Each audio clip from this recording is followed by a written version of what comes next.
to my channel Enjoy Watercolour Painting. I'm Diana, I'm a watercolourist. I paint here in my gallery in southwest France.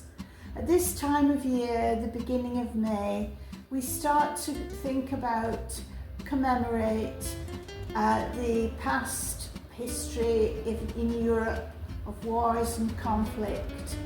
And this beautiful flower, the poppy, we use as a symbol of remembrance and a hope for peace. Way back last year when I started my YouTube videos, one of the first videos that I published, Your First Watercolour Picture, dealt with the subject of painting a simple poppy.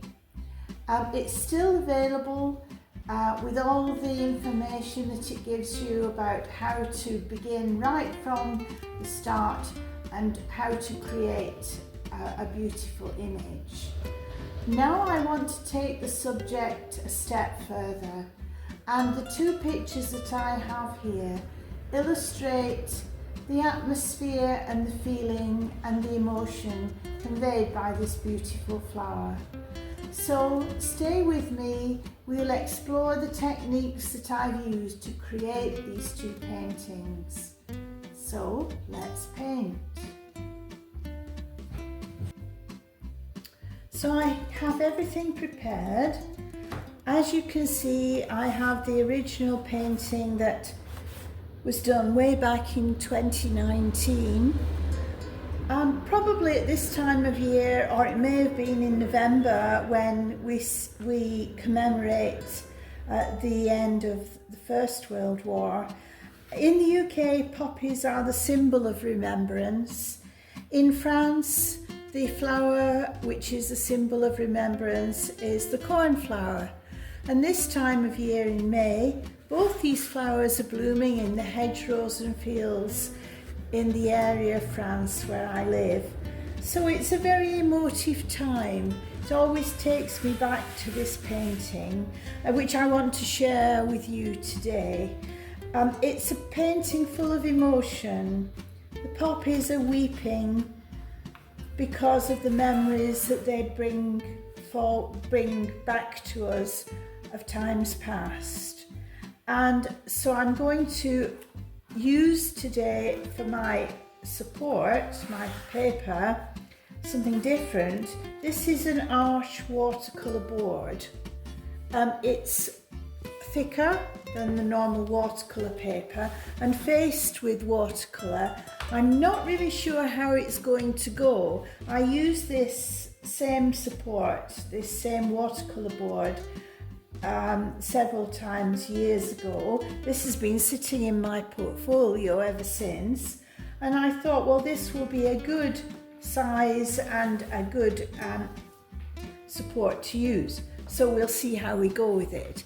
And I have two palettes prepared already. My Payne's Grey palette with Indian red here, but I'm not going to use the Indian red.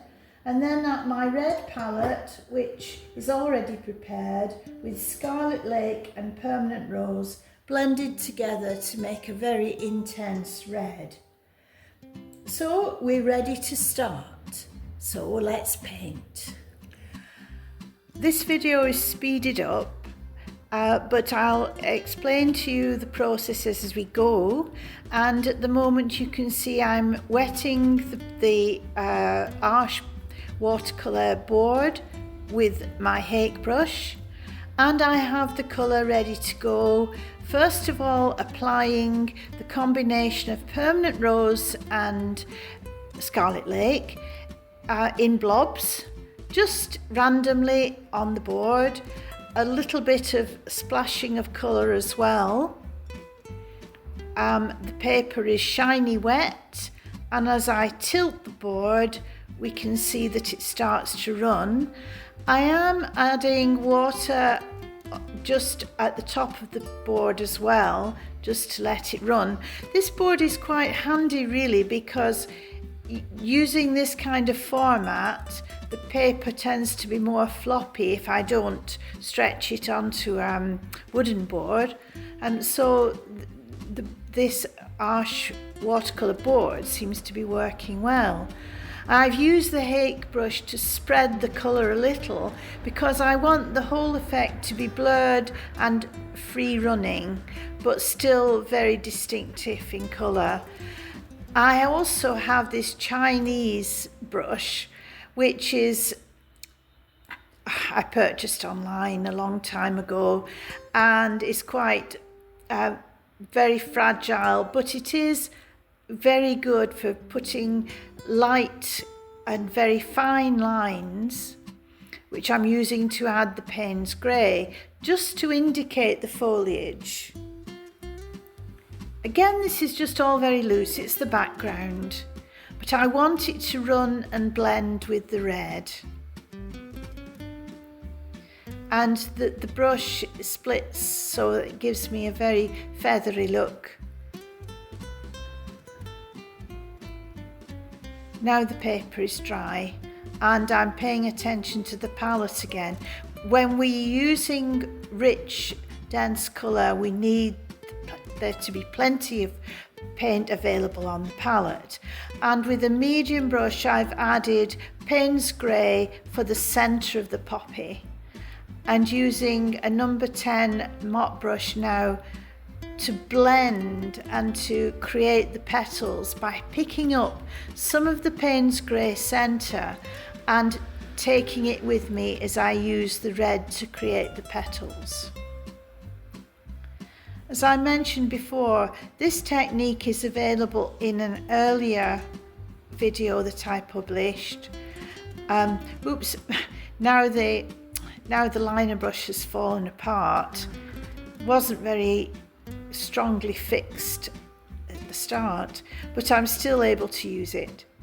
Where was I? Oh yes, the watercolour, the first one that I did in my Enjoy Watercolour Painting channel was your first watercolour painting, not picture, as I said earlier.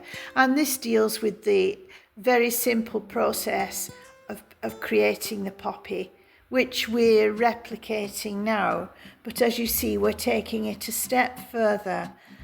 And I want the poppies to look a little bit sad and very, sad, because it is a sad painting. And the petals are falling because of the emotion that is in the picture. The combination of colours, I have no green in this. I'm using the Payne's grey for my stem colour and adding the Payne's grey as the stems. Now I've repaired the liner brush so I can use it again when need be. I want the drops of moisture, they're taking on the colour of the red poppy, little bit like drops of blood really. I suppose we could say they were drops of blood too, but it is the idea is that the poppies are weeping for all those lost and the sadness that the war has created. But I'm just being careful to put extra colour on the lowest point of the poppy petal, as if it's dribbling out from the poppy and dropping down onto the next poppy. Just taking the extra colour down, and at each point producing a droplet which has a little light highlight that I'm leaving to give the glistening drop the impact that it needs. And catching the falling petals too with the same idea. This is not a botanical study, this is just an emotional painting of sadness and remembrance. More colour going into the petal. This is my reservoir of red, which I can then take down and add the droplets as they fall.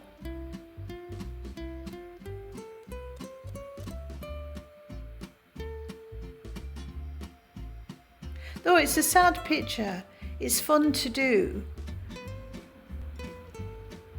I hope you'll give it a try. Thank you for watching my video. I hope you enjoyed it. From my point of view, it was good to revisit this beautiful flower and to experience the feelings that it always gives me of remembrance and sadness. It's strange how emotions can pass through the brush onto the paper, and that really is the feeling that I wanted to convey today.